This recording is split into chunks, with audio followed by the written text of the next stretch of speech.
Bab 1536. Yanseng gemetar di sekujur tubuhnya, dan berkata tanpa berpikir dan bertanya kepada Direktur Departemen Andrologi, "Apa yang terjadi? Apakah penyebabnya sudah diselidiki?" Direktur Departemen Andrologi menyeka keringat dingin, dan berkata, "Tuan kedua, benda ini benar-benar aneh.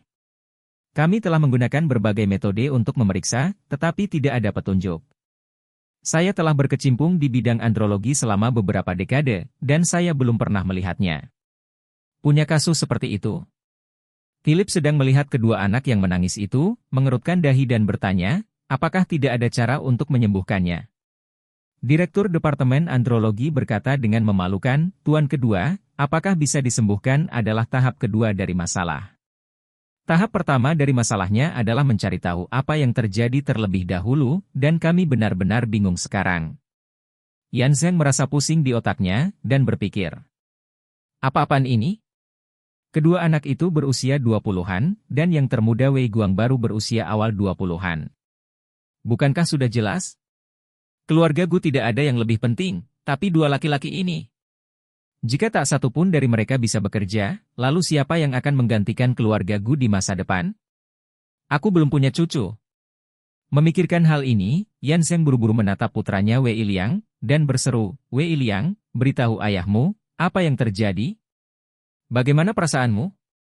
Wei Liang diseret untuk melakukan begitu banyak tes. Dokter tidak mengetahui apa yang sedang terjadi, jadi dia menjadi semakin putus asa saat ini, menangis dan berkata, "Ayah, tidak tahu apa yang sedang terjadi. Itu tidak bisa dijelaskan." "Tidak, kuncinya adalah saya tidak merasakan apa-apa. Saya mencubit dengan kuku saya, tetapi saya tidak merasakan apa-apa. Bahkan jika itu menyakitkan, itu hal yang baik." Wei Guang juga menangis dan berkata, "Saya juga mencubit secara diam-diam sekarang. Saya tidak punya banyak energi, tapi saya masih tidak merasakan apa-apa." Yang Ang hampir tidak bisa berdiri tegak, dan buru-buru menghibur, "Nak, jangan khawatir. Nak, tunggu dulu, jangan panik, mari kita cari solusi secara perlahan." Wei Liang berkata saat ini, "Ayah, menurutmu itu ada hubungannya dengan anak yang kita temui di rumah paman hari ini?" Anak itu hari ini berkata bahwa jika saya ingin kehilangan kesuburan saya pikir anak ini hanya mulut yang buruk. Tapi melihatnya sekarang, hal ini terlalu dongeng, mungkinkah dia yang melakukannya? "Betul sekali." Wei Guang juga berkata dengan kesal, "Anak itu bermulut murahan. Jika dia bilang dia lebih baik, dia bisa mengikat kita berdua." Ligasi awan? Beberapa dokter pria tercengang. Setelah belajar kedokteran selama bertahun-tahun, siapa yang pernah mendengar hal seperti Claude Ligation? Benar-benar tidak mungkin. Yanseng tiba-tiba memikirkan apa yang dikatakan Charlie saat itu, ekspresinya menjadi semakin serius. Saat ini, dia melihat ke arah Yang Ang di sebelahnya, dan berkata dengan bingung, "Kakak ketiga, apakah kamu ingat?" Anak itu sepertinya bertanya kepada kami berdua, mengatakan bahwa kami belum terlalu tua dan bahwa kami masih memiliki kesuburan.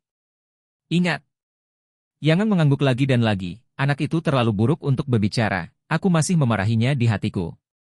Yanseng mendecakkan bibirnya dan berkata dengan sungguh-sungguh, "Mengapa saya semakin memikirkan perasaan saya? Apa yang salah dengan ini?"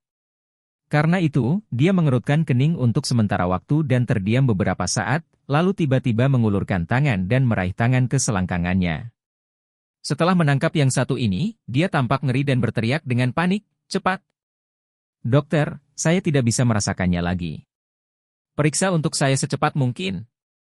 Bab 1537. Kata-kata Yanseng tidak hanya mengejutkan semua orang yang hadir, tetapi juga membuat Yang Ang ketiga di sekitarnya tanpa sadar menjepit kakinya. Dalam hal probabilitas dan logika, putra, keponakan, dan kakak laki-laki kedua semuanya memiliki masalah di area itu, dan kemungkinan dia akan diselamatkan secara tidak sengaja sangat kecil. Oleh karena itu, dia juga buru-buru memasukkan tangannya ke dalam saku celananya, melalui lapisan saku celananya, pergi ke sana dan menjepitnya. Setelah cubitan ini, dia langsung terkejut. Karena dia tidak bisa merasakannya sama sekali. Dia segera menangis dan meratap, "Apakah kamu masih di sana? Lihat juga untuk saya," dan saya tiba-tiba tidak merasakannya. Seluruh ruang perawatan penuh dengan keterkejutan. Ini terlalu luar biasa, bukan? 2 generasi keluarga Gu dan 4 laki-laki semuanya telah kehilangan kemampuan itu? Bagaimana mungkin? Jika disebabkan oleh penyakit, sebagian besar penyakit yang mirip dengan penurunan fungsi tubuh tidak menular, seperti kelumpuhan, stroke, Parkinson, radang dingin, dan kelemahan otot. Penyakit serupa tidak pernah menular. Oleh karena itu, jika salah satu dari 4 orang ini memiliki masalah seperti itu masih bisa dimengerti. Namun, 4 orang muncul pada saat bersamaan, mana yang terlalu aneh? Selain itu, meskipun itu adalah masalah genetik, tidak pernah ada kasus keluarga berempat pada saat yang bersamaan. Misalnya, semua pria dalam keluarga ini mewarisi gen rambut rontok. Ada juga periode waktu tertentu. Misalnya, mereka semua mulai kehilangan banyak rambut sekitar usia 40 tahun, dan mereka benar-benar botak sekitar usia 50 tahun. Namun, saya belum pernah mendengar ada orang yang mengalami penurunan kesuburan keturunan. Kemudian suatu hari, 4 pria, 48, 46, 24, dan 21, semuanya menjadi tidak berguna pada saat yang sama. Benda apa itu? Direktur Departemen Andrologi menjadi semakin bingung ketika dia memikirkannya, dan telapak tangannya yang gugup penuh dengan keringat. Karena dia tidak tahu harus mulai dari mana. Setelah tes sistematis, pada dasarnya dia dapat menentukan bahwa keempat orang di keluarga Gu memiliki gejala yang persis sama, tetapi dia tidak mengerti apa yang menyebabkan mereka sakit. Jadi dia buru-buru bertanya, Tuan kedua dan guru ketiga kalian berdua akan membantu saya mengingat dengan hati-hati tempat-tempat tidak biasa yang pernah Anda kunjungi bersama baru-baru ini, makanan tidak biasa apa yang telah dimakan bersama, dan hal-hal tidak biasa apa yang telah ditemui bersama. Sesuatu? Terutama benda-benda dengan kontaminasi radioaktif. Tidak. Yansen berseru, kami telah berada di Es Cliff selama periode waktu ini, dan kami belum pernah kemanapun. Kami belum pernah menyentuh sesuatu yang aneh. Yang mengangguk berulang kali, rumah kami masing-masing memiliki peralatan pemantauan yang lengkap. Kualitas pasokan air dan kualitas udara terus dipantau. Tidak ada sumber polusi di dalam rumah, dan penyelidikan radiologi yang komprehensif telah dilakukan. Sama sekali tidak ada kemungkinan adanya bahan radioaktif. Itu terlalu aneh, Direktur Departemen Andrologi menjawab, situasi saat ini adalah penyebab penyakit tidak dapat ditemukan sama sekali. Jika penyebab penyakit tidak dapat ditemukan, tidak ada cara untuk memulai pengobatan. Yansen berteriak, sampah ibu. Anda bahkan tidak dapat menemukan penyebab penyakitnya. Apa yang kamu ingin kamu lakukan? Direktur Departemen Andrologi berkata dengan rendah hati, Tuan kedua, Anda pasti dapat menyadari bahwa ini sangat aneh bagi saya. Bahkan mungkin di luar jangkauan pengobatan, jadi meskipun Anda memukuli saya dan memarahi saya, itu tidak akan membantu. Di mana kita sekarang ini, kita harus bekerja sama untuk menemukan cara untuk mengetahui penyebab penyakit, dan kemudian mengikuti jalan untuk menemukan obatnya. Bab 1538. Philip hanya mengertakkan gigi dan mengutuk, mengapa kamu memiliki begitu banyak alasan? Jika Anda tidak dapat melakukannya, Anda tidak dapat melakukannya. Apa sih itu? Jika tidak bisa, pergilah dari sini, dan datanglah dengan sesuatu yang berhasil. Sebaliknya, Yansen menghentikan Yangang, mengerutkan kening dan berpikir lama. Dia juga menyadari bahwa masalah ini sangat aneh, saya khawatir ini benar-benar bukan masalah medis. Saat ini, putranya Wei Liang tiba-tiba berteriak, oh, ayah, mungkinkah Bestard di rumah paman hari ini? Yansen berseru, kamu bilang itu anak yang melakukannya denganku? Betul sekali. Wei Liang berkata, dia terus berbicara tentang ligasi awan pada saat itu. Dia juga mengatakan bahwa dia membuat saya tidak subur. Dia bahkan mengatakan bahwa jika kami meminta sesuatu, kami akan berlutut di depan pintu villa paman. Mungkinkah ini dilakukan olehnya? Hantu? Yansen merasakan sedikit di dalam hatinya, FCK. Sangat mungkin anak itu melakukan hal ini. Bagaimanapun, anak itu terhubung dan membuat God of War dan Master Alam lemah. Mungkin situasi keluarga kita saat ini tidak dapat dipisahkan darinya. Memikirkan hal ini, Yansen menggertakkan giginya dan mengutuk, sialan, jika itu Bestard, aku harus membunuhnya. Yangang buru-buru berkata, saudaraku, bagaimana kita akan membunuhnya? Apakah Anda lupa betapa abnormal kekuatannya? Bahkan jika Anda mengirim 5 dewa perang dan 5 master alam, saya khawatir Anda tidak bisa mengalahkannya. Wei Liang juga berkata di samping, "Ya, ayah, hari ini kami pergi ke rumah paman dan mengejutkan paman. Sekarang paman itu pasti mengirim seseorang untuk melindunginya dengan erat.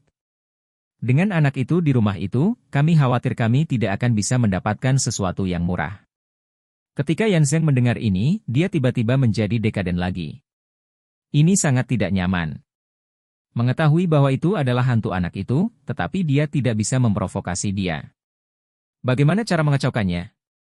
Bawa puluhan master, mungkin ada lebih dari 100 master di sekitar villa yang diam-diam melindunginya. Ditambah dengan kekuatan luar biasa anak itu, dia pasti tidak punya peluang untuk menang. Memikirkan hal ini, dia mengertakkan gigi dan berkata dengan dingin, "Sepertinya kita masih harus mengambil pandangan jangka panjang. Mari kita bersabar dengannya dulu. Di Dewan Direksi besok, kami akan menurunkan posisi ketua." 3 lainnya mengangguk. Saat ini bukan waktunya untuk berhadapan langsung dengan Philip dan Charlie, tetapi untuk menemukan cara untuk mengambil posisi ketua terlebih dahulu. Begitu dia merebut kekuatannya di grup, situasinya akan mengalami perubahan besar. Saat itu, Philip hanya bisa terkikis. Setelah mengambil keputusan, Yan Zheng berkata kepada Direktur Departemen Andrologi, "Anda dapat mengatur agar bagian SP3RM kami berempat dibekukan." SP3RM beku? Yang lainnya juga sedikit terkejut. Yang bertanya, "Kakak laki-laki, yang mana yang kamu lakukan?"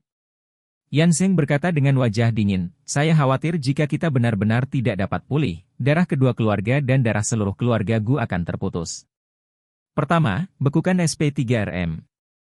Jika kami tidak dapat pulih, kami masih dapat menggunakan inseminasi buatan. Cara untuk melanjutkan darah." Yang tiba-tiba mengerti bahwa saudara laki-laki kedua sedang merencanakan yang terburuk, meninggalkan benih untuk kedua keluarga terlebih dahulu. Dia tidak bisa menahan desahan dari lubuk hatinya, "Saya harus mengatakan bahwa gagasan saudara kedua sangat berpandangan jauh ke depan." Pada pandangan pertama, dia adalah orang yang memiliki pandangan yang bagus tentang situasi secara keseluruhan. Jika Anda ingin menjadi diri sendiri, Anda pasti tidak akan memikirkan hal ini.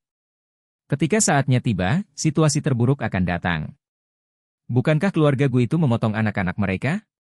Bab 1539. Wei Liang dan Wei Guang, 2 anak muda, juga menyadari pentingnya masalah ini, jadi mereka berdua mengangguk setuju. Jika SP3RM dibekukan terlebih dahulu, Anda akan meninggalkan bijinya. Sangat mudah untuk mendapatkan anak nanti. Bagaimanapun, seperti pepatah lama, bersiaplah. Oleh karena itu, Direktur Departemen Andrologi segera mengatur pengambilan sampel manual tanpa rasa sakit untuk ke-4 orang tersebut dan menyiapkan serangkaian tes pada waktu yang bersamaan. Selama dikeluarkan, itu akan diambil sampelnya untuk pengujian segera, dan sisanya akan dibekukan pada suhu sangat rendah dengan nitrogen cair. Setelah pengujian selesai dan tidak ada masalah, dapat disimpan dengan aman untuk waktu yang lama. Namun, ketika sampel diambil dan diuji di bawah peralatan pengujian, para dokter menemukan fakta yang tidak dapat mereka percayai. Ketika mereka melaporkan hasilnya kepada Direktur Departemen Andrologi, direktur itu ketakutan. Yan Zheng dan yang lainnya melihat wajahnya sangat jelek, dan langsung bertanya, "Ada apa? Apakah ada sesuatu yang tidak biasa?" Direktur Departemen Andrologi menelan ludahnya, memaksa dirinya untuk tenang, dan berkata, Guru kedua. Guru ketiga. Ada juga 2 tuan muda. Hasilnya sudah keluar. Tingkat kelangsungan hidup ke-4 benih Anda adalah tingkat kelangsungan hidup." Melihatnya meringis, Wei Liang berteriak dengan cemas, "Apa yang akan kamu lakukan di sini? Apa HLL adalah tingkat kelangsungan hidup? Apa saja yang Anda?" Direktur Departemen Andrologi tidak punya pilihan selain gigit jari dan berkata dengan gemetar, "Tingkat kelangsungan hidup ke-4 benih Anda adalah 0. "Apa?" Mereka berempat berseru. Yang melukai kandung kemihnya, dan tubuhnya agak lemah. Salah satu dari mereka tidak bisa berdiri kokoh dan duduk di tanah dengan suara gedebuk. Berita ini seperti kilatan dari biru ke keluarga Gu. Tingkat kelangsungan hidup benih adalah 0. Bukankah ini berarti bahwa mereka tidak lagi memiliki kemampuan untuk mereproduksi keturunan? Tangan ketakutan Yan Zheng gemetar, dan bahkan tangan kanannya yang terbungkus plester diguncang olehnya. Dia gemetar dan bertanya, apa yang sedang terjadi? Bagaimana mungkin benih itu tidak bisa bertahan? Saya selalu normal. Ya. Wei Liang juga menangis dan berkata, beberapa bulan yang lalu, saya baru saja membesarkan perut M0 Del yang lembut. Untuk mencegahnya menghantui saya, butuh 1 juta untuk mendapatkan abnortionnya. Mengapa tidak ada tingkat kelangsungan hidup sekarang? Ketika Yan Zheng mendengar ini, dia menamparnya dengan tangan kiri dengan marah, dan mengutuk, kamu bastard. Anda telah membuat perut orang lain lebih besar, sehingga Anda tidak akan membiarkan dia melahirkan? Bagaimana jika dia melahirkan seorang putra? Apakah keluarga kita memiliki masa depan? Wei Liang penuh dengan keluhan dan tercekat, ayah. Anda mengingatkan saya berulang kali bahwa ketika Anda meminta saya untuk main-main di luar, jangan membuat perut wanita lebih besar, apalagi punya anak haram. Anda mengatakan bahwa ini akan mempengaruhi saya di perguruan tinggi lain. Citra di mata keluarga akan sangat mengurangi nilai saya, dan saya tidak akan bisa menikahi putri tertua dari keluarga top di masa depan, jadi saya menghabiskan uang untuk melakukan aborsi. Bukankah ini semua sesuai dengan niatmu? Yan Zheng berteriak, mengangkat tangannya dan menamparnya beberapa kali, dan sambil menamparnya, dia mengutuk dengan kesal, buat mulutmu murahan. Buat mulutmu murah. Buat mulutmu murah.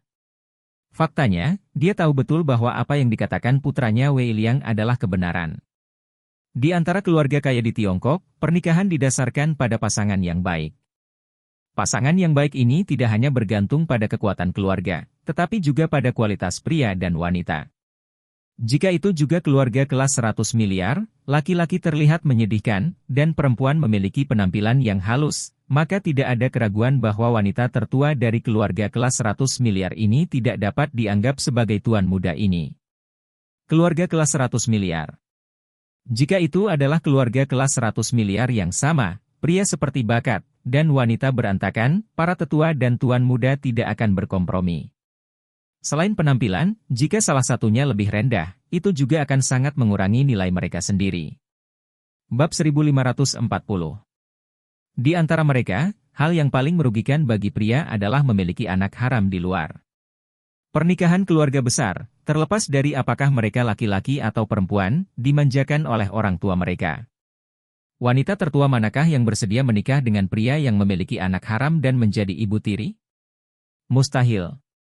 Bahkan ketika Sarah bertemu Charlie lagi, dia sangat memperhatikan masalah ini. Bagaimana dia bisa bersedia menjadi ibu tiri di usia muda dan seorang wanita muda?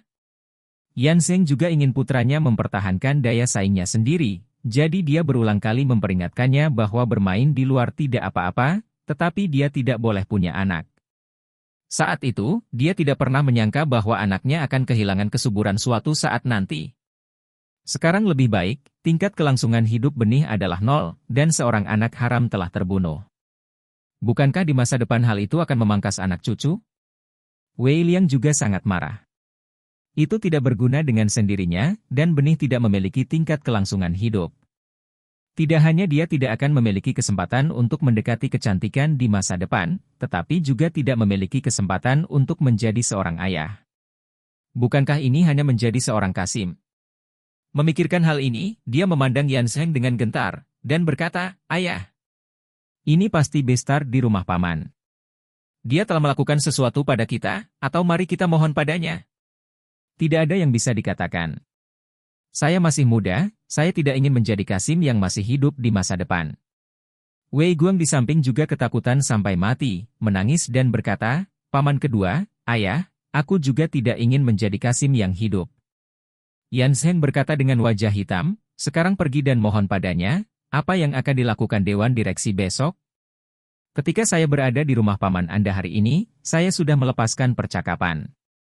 Saya akan melihatnya di Dewan Direksi besok. Jika hari ini kita lari untuk mengemis pada anak itu, mereka pasti akan mengancam Dewan Direksi.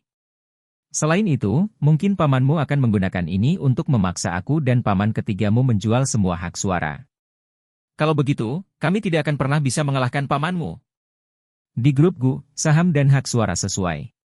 Dengan kata lain, jika Anda memiliki 51% saham, Anda memiliki 51% hak suara. Selama kekuatan voting mencapai 51%, semua urusan perusahaan dapat ditentukan. Namun ada beberapa pengecualian. Misalnya, jika Yan Zheng secara sukarela, atau dipaksa untuk menyerahkan hak suara yang sesuai dengan bagian dari saham yang dimilikinya, kepada Philip sepenuhnya, maka Philip memiliki bagiannya untuk berbicara. Adapun Yan Zheng, meski sahamnya masih ada, hak suaranya hilang dan suaranya hilang.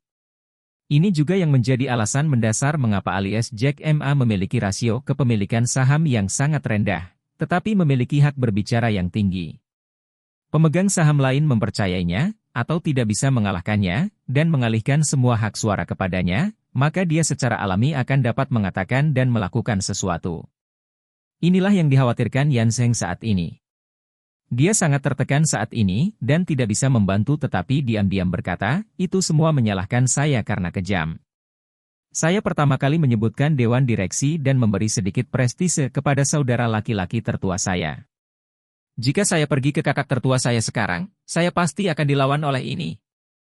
Jadi, bagaimanapun juga, aku harus menahannya sampai aku berhasil merebut kekuasaan besok. Ini benar-benar tidak berhasil. Kamu dapat menggunakan uang itu untuk membeli pemuda di rumah Brother setelah masalah selesai. 100 juta tidak cukup, dan 1 miliar tidak cukup. Lagi pula, tidak ada orang di dunia ini yang tidak bisa memindahkan uang.